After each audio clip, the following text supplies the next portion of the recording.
நீங்கள் பிழைப்பதற்காக எத்துணை மொழிகளை வேண்டுமானாலும் படியுங்கள். தயவு செய்து வாழ்வதற்காக தமிழ் மொழியை படியுங்கள். உங்கள் பிள்ளைகளுக்கு சொல்லித்தாருங்கள். சுருங்க சொல்லி விளங்க வைப்பதிலே தமிழுக்கு நிகரானது உலகத்தில் ஏதும் இல்லை. அப்படியே சொல்லி விட்டுவிட விரும்பவில்லை. எப்படி? பணத்தை விட கல்வி பெருசுன்னு ஏன் சொன்னோம்?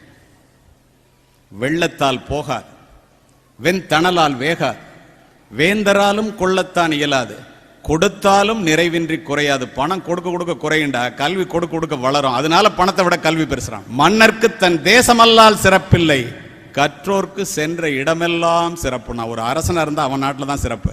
நீ படிச்சுட்டேன்னா உலகத்துல எந்த மூலைக்கு போனாலும் சிறப்புடான். எந்த ஜாதி மதம் குலம் எதை பத்தியும் கவலை இல்லை. நீ படிச்சுட்டேன்னா மேல வடம், மேடைக்கு வாமா. பெரிய பணக்கார குடும்பமா இருக்கும், புள்ள படிச்சிருக்க மாட்டான், அடுத்த தலைமுறையில் இருக்கிற இடம் தெரியாது.